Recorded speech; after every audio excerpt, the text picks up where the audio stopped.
le suprématisme, le fascisme, le racisme, le tribalisme ne va pas résoudre le problème de terrain au Cameroun. J'ai appris une histoire hier. Un monsieur qui a vendu des terres qui n'était pas à lui, un écan. 2 de ses cousins ou 3 sont venus poser la question.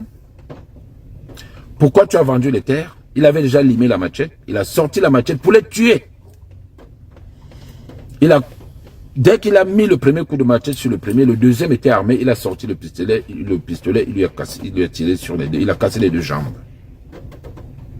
Donc, un handicapé, heureusement. Dans ma propre famille, des cousins ont vendu 3000 mètres carrés sur 11 000. Nous sommes en justice aujourd'hui. Il faut récupérer les 3000. Et des histoires comme ça au Cameroun, chaque année, il y en a des milliers. Ça remplit les tribunaux. Et les écans meurent, souvent tués par les membres de leur famille. Le problème du peuple écan, tous ceux qui sont de Yaoundé ou autour de Yaoundé et qui ont réussi chez les écans ont le même problème. Nous avons des frères, des cousins qui se sont autoproclamés vendeurs de terrain. C'est-à-dire que ces gens-là, c'est des chômeurs. Ce sont des fainéants qui passent les soirées dans les bars, dorment à 1 h du matin et se réveillent à midi. Ce sont ces gens-là qui passent le temps à aller chercher les clients pour venir acheter les terrains. Et majoritairement, comme ils ont déjà compris que chez les Bamileke, la classe travaille, même les petits Bamileke travaillent puisqu'ils occupent même des marchés, des boutiques et tout ça. Il y a toujours 2 millions qui traînent ou 1 million. Ils vont chez ces gens-là pour chercher les sous pour venir, pour vendre les terrains. Et généralement, quand tu découvres qu'on a vendu les terres, tu es obligé de venir te battre. J'ai appelé un tonton au pays pour parler de l'histoire de Marilo. Et il m'a dit, c'est triste ce qui est arrivé à Marilo. Mais il m'a dit, nous avons des cas comme ça, chaque année des centaines de cas. Le problème, c'est que tout le monde n'est pas célébrité. Tout le monde n'est pas star, tout le monde n'est pas quelqu'un de la diaspora. Et il m'a dit, Madame Marilo était une grande dame, c'est pour ça son problème secoue quand même les réseaux sociaux. Mais il m'a dit ceci, nous les bêtis, notre drame, c'est que le bêtis d'en haut, c'est-à-dire que l'élite bêtis, se bat pour travailler. Mais son drame, c'est cette minorité, c'est cette majorité de la famille où les gens sont des fainéants, où ils vont mettre les femmes enceintes. Il faut que toi, tu aides à faire le trousseau. Pour se marier, tu dois aider pour la dot. Tu dois aider pour le mariage. En fait, chez les bêtis, dès que tu lèves la tête, tu deviens la proie de ta propre famille. Or, ce qui se passe à l'ouest, c'est qu'à l'ouest, on enseigne aux petits Bamileke que s'ils ne travaillent pas, ils ne mangent pas. Voilà pourquoi un petit Bamileke peut passer toute la journée assis derrière un comptoir, parce qu'il sait qu'à la fin de la journée, il peut acheter son plat de nourriture. Et c'est de là toute la différence. Et c'est de là où part toute la différence avec nos familles. Constat que j'ai moi-même fait quand j'étais démon au pays. Le marché de Loncac était occupé par les mamans bêtis quand on grandissait. Aujourd'hui, tu vas au marché de maman, au marché de Loncac, les femmes Bami, les mamans Bami vendent le terrain, vendent le pum, vendent le zom. Parce que les jeunes femmes, la nouvelle génération de chez nous dit qu'ils ne peuvent pas faire ce genre de trucs minables. Et aujourd'hui, tous nos frères et nos soeurs qui sont au chômage à Yaoundé se font passer pour des vendeurs de terrain. Et c'est toujours le terrain du cousin, de l'oncle, de la tante.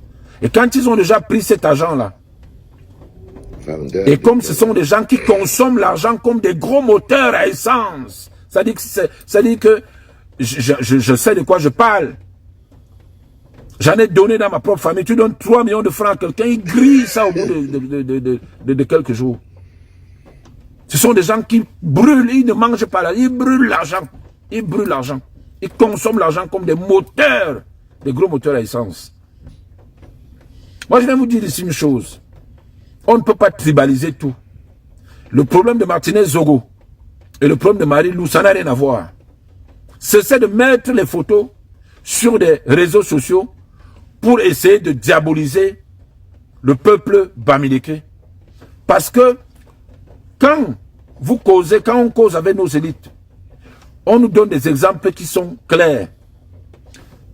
La majorité de nos frères bêtis, ce sont des fainéants qui attendent tout de celui qui a réussi. Et un tonton m'a donné un exemple. Il y avait un coin où il y avait un peu de forêt, il fallait débroussailler. Il a donné 1 million aux enfants bêtis. Au bout de 3 jours, personne n'était passé là-bas. Quand il a appelé les petits Bamileke, il a dit, allez me débroussailler. Avant même de payer, ils avaient tout débroussaillé. Le jeune Bamileke, c'est se battre.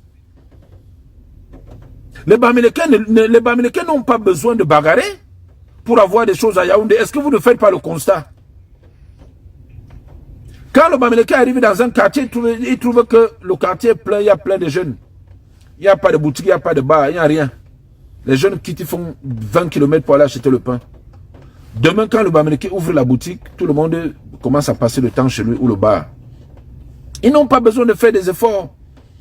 La nouvelle génération des bêtis et dans nos familles bêtis, nous avons beaucoup de cancres, beaucoup de fainéants, de gens qui ne travaillent pas. La radicalisation face au Bamileke, c'est un combat qui est perdu d'avance. Moi, je vous le dis, le combat est perdu d'avance. Quand vous parlez avec nos élites, ils vous disent que même si vous donnez l'argent à nos frères de faire quelque chose, vous revenez 6 mois après, ils ont toujours cramé l'argent. Il y a un que vous dites même là, on va chasser. Quand vous allez chasser les Bamileke, vous allez voir que vous allez vous retrouver dans certains endroits que même pour trouver l'eau à boire, l'eau minérale, il n'y en a pas. Nous réclamons justice sur l'affaire de Marie-Lou pour que les autorités nous éclairent dans cette affaire, parce que cette dame était quelqu'un d'important. Mais le cas Marie-Lou, on en a une cinquantaine, une centaine chaque année, où dès que quelqu'un vient demander que pourquoi vous avez vendu les terres, les gens sortent la machette. C'est la spécialité des écans. Tous les chômeurs et les fainéants des écans, ce sont des autoproclamés vendeurs de terrain. Leur profession aujourd'hui, ils se vendent le terrain. Les Bamileke ne cherchent pas les terres, ce sont nos frères qui vont chercher les Bamileke, même se promener pour venir présenter le terrain. Jusqu'à Ngoumou, jusqu'à Amofoulaba, jusqu'à Kon. Les gens vont proposer les terres aux gens.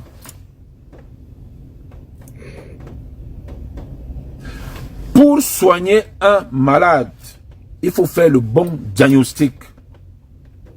Le problème de la mort des écans aujourd'hui sur les problèmes de terrain, ça vient des familles écans, ça vient de l'intérieur de la maison.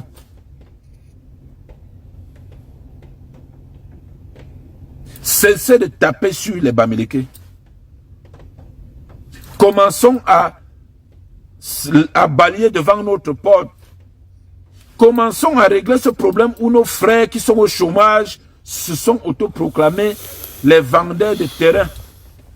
C'est devenu une espèce de fémania où, pour que quelqu'un réussisse, il doit vendre le terrain de la famille. Et quand ils ne peuvent pas rembourser l'argent, ça se termine par les drames.